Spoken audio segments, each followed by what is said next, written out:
Hi guys, welcome to Tamil skills channel. Okay friends, நம்ம இந்த video பார்க்க போகிற டாபிக் என்ன அப்படின்னு பார்த்தீங்கன்னா ஆர்பிஎஃப், எஸ்ஐ அண்ட் கான்ஸ்டபிள். ஓகேங்களா, இவங்களுக்கான ப்ராசஸ் என்னெல்லாம் இருக்குது. ஓகே, நம்ம இந்த வீடியோவில் பார்க்க போகிற விஷயம் என்னென்னா எக்ஸ்பெக்டட் கட் ஆஃப் மார்க் எவ்வளோ இருக்கும், கான்ஸ்டபிளுக்கு எவ்வளோ இருக்கும், எஸ்ஐக்கு எவ்வளோ இருக்கும். சரிங்களா, ஓகே, அது ஓவராலாக பார்க்கலாம் என்னென்ன டெஸ்ட்லாம் இருக்குது அப்படி சொல்லிட்டு. ஓகே, பார்த்தீங்கன்னா ஃபஸ்ட்டு வந்து சிபிடி தான். சரிங்களா, அதாவது கம்ப்யூட்டர் பேஸ்டு டெஸ்ட். சரிங்களா, ஸோ இந்த டெஸ்ட் வந்து இப்போ முடிஞ்சிருச்சு. ஸோ இதோட எக்ஸ்பெக்டட் கட் ஆஃப் எவ்வளோ அப்படிங்கிறத தெரிஞ்சுக்கலாம். அதுக்கு அடுத்தது வந்து பார்த்திங்கன்னா அந்த கட் ஆஃபில் பாஸ் பண்ணவங்களுக்கு அடுத்தது பார்த்திங்கன்னா ஃபிசிக்கல் எஃபிஷியன்சி டெஸ்ட் அப்படின்னு ஒரு டெஸ்ட் உண்டு. அதுக்கு அடுத்தது ஃபிசிக்கல் மெஷர்மெண்ட் டெஸ்ட் அப்படின்னு ஒன்று உண்டு. அதுக்கப்புறம் டிவி, அதாவது டாக்குமெண்ட் வெரிஃபிகேஷன். இந்த நாளும் முடிச்சதுக்கப்புறம் ஜாப் கன்ஃபார்ம். சரிங்களா, ஓகே, ஃபஸ்ட்டு சிபிடிக்கான எக்ஸ்பெக்டட் கட் ஆஃப் என்ன அப்படிங்கிறது பார்க்கலாம். சரிங்களா, ஓகே, ஃபஸ்ட் வந்து நம்ம வந்து 2 எக்ஸாம்ஸ் நடந்திருக்கு. சரிங்களா, ஸோ ஒன்று எஸ்ஐக்கு, ஒன்று கான்ஸ்டபிளுக்கு. ஓகே, இதில் எஸ்ஐக்கு என்ன அப்படிங்கிறத ஃபஸ்ட்டு பார்த்துக்கலாம். ஓகே ஃப்ரெண்ட்ஸ், இதுதான் எஸ்ஐக்கான கட் ஆஃப். சரிங்களா, அதாவது ஜென்ரல் கோட்டாவுக்கு, அதாவது நீங்கள் வந்து 120 கொஸ்டின்ஸ்க்கு எழுதியிருப்பீங்க. ஓகேங்களா, ஸோ 120 கொஸ்டின்ஸ்க்கு 90 மினிட்ஸில் எழுதியிருப்பீங்க. ஸோ உங்களுக்கு இந்த 120ல் நீங்கள் வந்து ஜென்ரல் கோட்டாவில் எழுதுறீங்க அப்படின்னா 80லேருந்து 85 மார்க் வாங்கியிருக்கணும். சரிங்களா, ஸோ இந்த ரேஞ்சுக்குள்ள நீங்கள் மார்க் கட் ஆஃப் வாங்கியிருந்தீங்க அப்படின்னா உங்களுக்கு வந்து நீங்கள் நெக்ஸ்ட் ஸ்டேஜுக்கு எதிர்பார்க்கலாம். சரிங்களா, ஸோ இது எல்லாமே எக்ஸ்பெக்டட் தான். ஸோ நீங்கள் வந்து இந்த மார்க்குக்கு மேலே இருந்தீங்கன்னா கொஞ்சம் சேஃபாக ஃபீல் பண்ணலாம். சரிங்களா, ஓகே, ஓபிசி என்ன அப்படின்னு பார்த்தீங்கன்னா 75லேருந்து 80க்குள்ளே. சரிங்களா, அடுத்து பார்த்தீங்கன்னா எஸ்சி அண்ட் எஸ்டி ரெண்டுக்குமே சேம் கட் ஆஃப் தான், அதாவது 60லேருந்து 65க்கு உள்ள. சரிங்களா, ஸோ இந்த ரேஞ்சுக்குள்ளே மார்க் இருந்ததுன்னா ஒன்றும் பிரச்சனை இல்லை. ஆக்சுவலாக 60 மார்க் அப்படிங்கிறது வந்து 120ல் கரெக்டாக 50% தான்.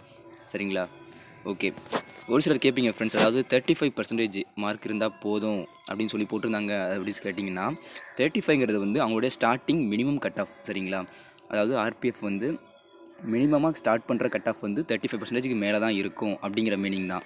ஸோ இதுக்கு மேலே இருக்கணும், கண்டிப்பாக இதுக்கு மேலே தான் இருக்கணுமே தவிர இது கீழே கட் ஆஃப் எப்போவுமே இருக்காது அப்படிங்கிற மீனிங்காக தான் 35% அப்படிங்கிறத சொல்லியிருக்காங்க. சரிங்களா, ஸோ நீங்கள் 35% தானா தான் நீங்கள் எதிர்பார்க்கவே முடியும். அது கீழே இருந்ததுன்னா நீங்கள் எதிர்பார்க்கவே வேஸ்ட் அப்படிங்கிற மீனிங் தான். இது வந்து ஒரு minimum cut off 35ங்கிறது.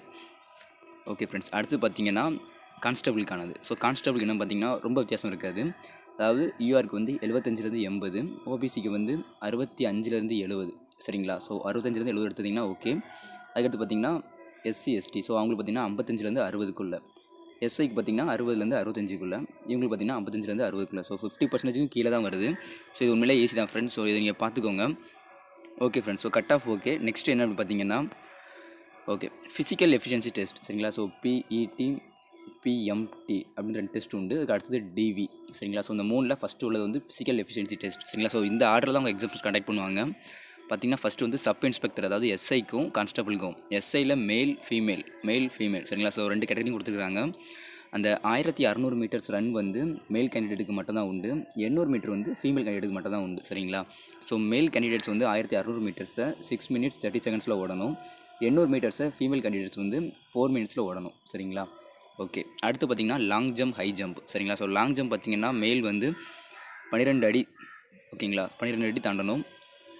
High jump பார்த்திங்கன்னா 3 அடி 9 இன்ச். சரிங்களா, தாண்டணும். ஓகே, அடுத்து பார்த்திங்கன்னா ஃபீமேல் வந்து லாங் ஜம்பே 9 அடி தான், ஹை ஜம்ப் 3 அடி தான். சரிங்களா, ஓகே, அடுத்து பார்த்திங்கன்னா கான்ஸ்டபிள் பார்த்திங்கன்னா 5 மினிட்ஸ் 45 செகண்டில் 1600 மீட்டர்ஸ் மேல் கேண்டிடேட்ஸ் யூஸ் பண்ணணும், அதாவது தாண்டணும். சரிங்களா, அடுத்து 800 மீட்டரை வந்து 3 நிமிஷம் 40 செகண்டில் ஃபீமேல் கேண்டிடேட்ஸ் தாண்டணும், ஓடணும். சரிங்களா, ஓகே, அடுத்து பார்த்திங்கன்னா லாங் ஜம்ப் பார்த்திங்கன்னா 9 ஃபீட்ஸ் தாண்டினா போதும் ஃபீமேல்.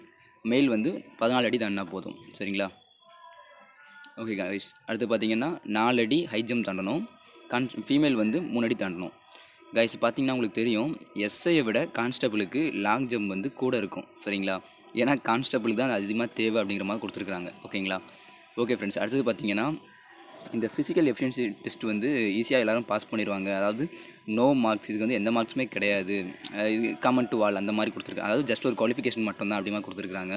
ஸோ உங்களுக்கு மார்க் எல்லாமே எங்கே செட் பண்ணுவாங்கன்னு பார்த்தீங்கன்னா சிபிடியோட கட் ஆஃபில் தான் செட் பண்ணுவாங்க. அங்கே இருக்கிறதா மொத்த மார்க்காகவே இருக்கும். ஓகே ஃப்ரெண்ட்ஸ், அடுத்து பார்த்தீங்கன்னா ஃபிசிக்கல் மெஷர்மெண்ட் டெஸ்ட், அதாவது பிஎம்டி அப்படிம்பாங்க. வேறு ஒன்றும் இல்லை, நம்மளுடைய ஹைட்டு, நம்மளுடைய கம்யூனிட்டி வைஸ், அதாவது யூஆருக்கும் ஓபிசிக்கும் எவ்வளோ இருக்கணும், எஸ்சி எஸ்டிக்கும் ஹைட் எவ்வளோ இருக்கணும். ஓகேங்களா, ஸோ அவ்வளோதான், வேறு ஒன்றும் இல்லை. ஸோ இதெல்லாம் நமக்கு தேவையில்லை. ஓகே, இப்போ பார்த்திங்கன்னா யூஆருக்கும் ஓபிசிக்கும் மேல் வந்து 165 இருக்கணும் ஹைட்டு, 65 சென்டிமீட்டர்ஸ். ஃபீமேல் வந்து 157 இருக்கணும். சரிங்களா, எஸ்சி எஸ்டி வந்து 160 இருக்கணும். ஓகேங்களா, அப்புறம் ஃபீமேல் வந்து 152 இருக்கணும். ஓகேங்களா, ஸோ இதுதான் ஹைட்டு. அதுக்கு அடுத்து பார்த்திங்கன்னா செஸ்ட்டு சரிங்களா. ஸோ இது வந்து சாதாரண நிலையில் வந்து 80 இருக்கணும், அப்புறம் விரிந்த நிலையில் வந்து 85 இருக்கணும் சரிங்களா. அப்புறம் எஸ்சிஎஸ்டி பார்த்திங்கன்னா 76, அப்புறம் இங்கே வந்து 81.2 சரிங்களா. ஓகே ஃப்ரெண்ட்ஸ், ஸோ இந்த ஃபிசிக்கல் மெஷர்மெண்ட் டெஸ்ட் வந்து ஈஸியாக பாஸ் பண்ணிடலாம். அதே மாதிரி ஃபிசிக்கல் எஃபிஷியன்சி டெஸ்ட்டும் பாஸ் பண்ணிடலாம். ஸோ நமக்கு தேவை எங்கன்னா கட் ஆஃப் சரிங்களா. ஸோ இந்த கட் ஆஃபில் தான் ப்ராப்ளமே இருக்குது சரிங்களா. ஸோ இந்த கட் ஆஃப் நம்ம எவ்வளோ எக்ஸ்பெக்ட் பண்ணியிருக்கிறோம், எவ்வளோ வந்திருக்கு அப்படிங்கிறத பொறுத்து தான் உங்களுடைய ஜாப் கன்ஃபார்ம் ஆகும் சரிங்களா. ஸோ இந்த வீடியோ உங்களுக்கு பிடிச்சிருந்தால் லைக் பண்ணுங்கள், ஷேர் பண்ணுங்கள், கமெண்ட் பண்ணுங்கள். நீங்கள் எவ்வளோ கட் ஆஃப் வாங்கியிருக்கீங்க அப்படிங்கிறத கமெண்ட் பண்ணுங்கள் ஃப்ரெண்ட்ஸ் சரிங்களா. தேங்க்ஸ் ஃபார் வாட்சிங் தமிழ் ஸ்கில்ஸ் சேனல்.